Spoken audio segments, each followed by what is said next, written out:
35 dan o'tib qarib o'ylansang nimalar bo'ladi? Kuyov jo'ralaring ham xunuk qorin qo'ygan bo'ladi. Yo'q, mana yoshrog'i ham bor ekan. Yo'q, men adam o'rnlaridan keldim. To'yga taklifnoma. Menga qiziqib o'ylangiz kelib qoldi. Yo'q, qizimni yerga beryapman.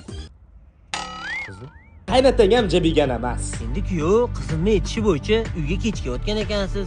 Yig'ishtiring bunaqa ishlaringizni. O'rtoq, kecha o'zing bilan birga o'tirdik-ku, qo'ysang-chi. Ichimizda qaynota deganman. Qanaqa bitaman sani? Menga bitta Sezar salat. Adangizmi yedilar? Men buni alasmasman. Tushunarli, amakizmi yedilar? Kelishingizda shikoyat olib keling.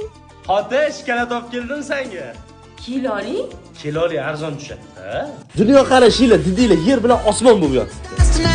Karvon ko'rdim tuyalari o'zlab kelar. Konsertga boramizmi? Jon qizim, meni konsertda shovqinda mazam bo'lmaydi. Yurundan ko'ra sanatoriyaga boramiz. Grijali yo'qoladi, gevara ketadi. Ajrasaman, nima qilqqa kirgan bo'lsam. Kreditlarni to'laymiz.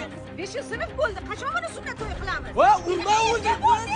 Zato o'rtoqlaringni boshi problemadan chiqmayotgan paytda sen xotining bilan endi shirin hayotni boshlayotgan bo'lasan. Hayot seni menga